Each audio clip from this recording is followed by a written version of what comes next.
C'est dans le cadre du renforcement de cette aide que les conditions nécessaires et favorables à l'organisation d'élections libres et démocratiques seront réunies. Le gouvernement dirigé par le Premier ministre Dr. Ariel Henry s'est aussi engagé à renforcer le dialogue interhaïtien de façon à aboutir à un accord consensuel sur les différents problèmes pouvant permettre la résolution des principaux obstacles qui encombrent la route vers la normalisation de la situation en Haïti.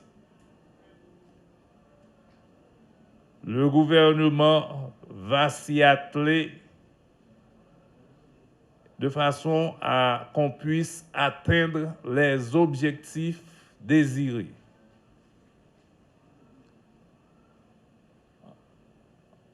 En bref, la réunion d'aujourd'hui a été un exercice très positif pour notre pays. Les gouvernements étrangers, à travers leurs représentants, ont renouvelé leur support au gouvernement d'Haïti et à ses objectifs clairement fixés d'établir les conditions pour non seulement pour rétablir les institutions démocratiques à travers des élections libres et démocratiques, mais aussi permettre un retour à la stabilité et aussi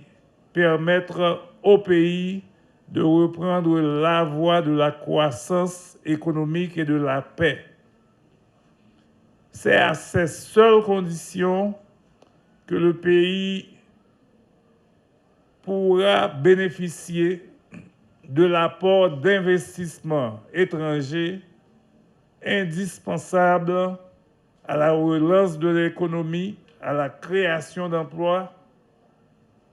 et à la paix. Les gouvernements étrangers se sont aussi engagés à apporter le support économique et social indispensable pouvant permettre au gouvernement haïtien de consolider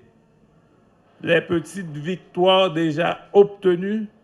dans la lutte contre la violence.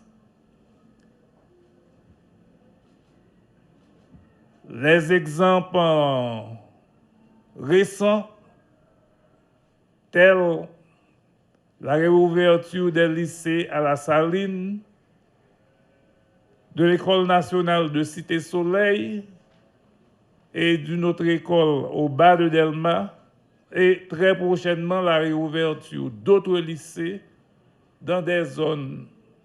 précaires, fragiles, victimes de la violence, va se renforcer, de même que les appuis